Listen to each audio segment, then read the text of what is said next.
উপাচার্যের অপসারণ দাবিতে খুলনা প্রকৌশল ও প্রযুক্তি বিশ্ববিদ্যালয় কুয়েটে বিক্ষোভ করছে শিক্ষার্থীরা। এ বিষয়ে আরো জানাতে সরাসরি যুক্ত হচ্ছেন আমাদের সহকর্মী মামুন রেজা।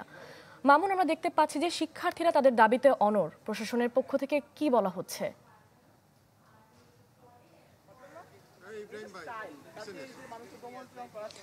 রুহি, খুলনা প্রকৌশল ও প্রযুক্তি বিশ্ববিদ্যালয়ের উপাচার্য অধ্যাপক ডক্টর মোহাম্মদ মাসুদের অপসারণের এক দফা দাবিতে গতকাল থেকে আন্দোলন শুরু করেছে শিক্ষার্থীরা।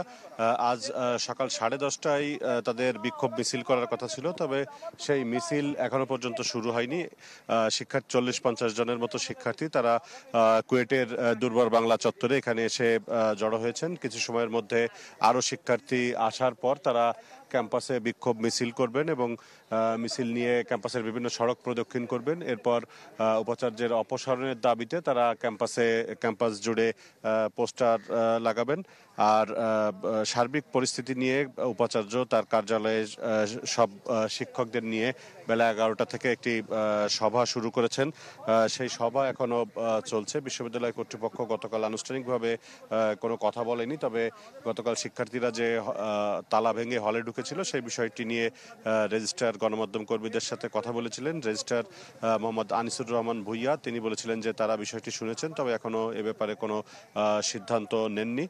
পরবর্তীতে তারা একটি সংবাদ বিজ্ঞপ্তির মাধ্যমে শিক্ষার্থীদের যে তালা ভেঙে হলে প্রবেশ এই বিষয়টিকে আইনের লঙ্ঘন বলে উল্লেখ করেছেন।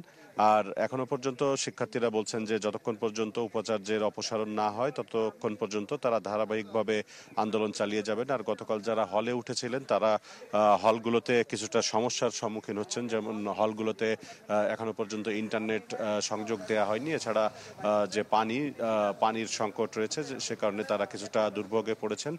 তবে গতকাল যে 200-র মতো শিক্ষার্থী হলে উঠেছিলেন, এরপর নতুন করে আর কোনো শিক্ষার্থী ক্যাম্পাসে আসেনি। বিশ্বমানের থার্মিক্স রড, সালাম স্টিল থার্মিক্স, দেশের একমাত্র থার্মিক্স রড।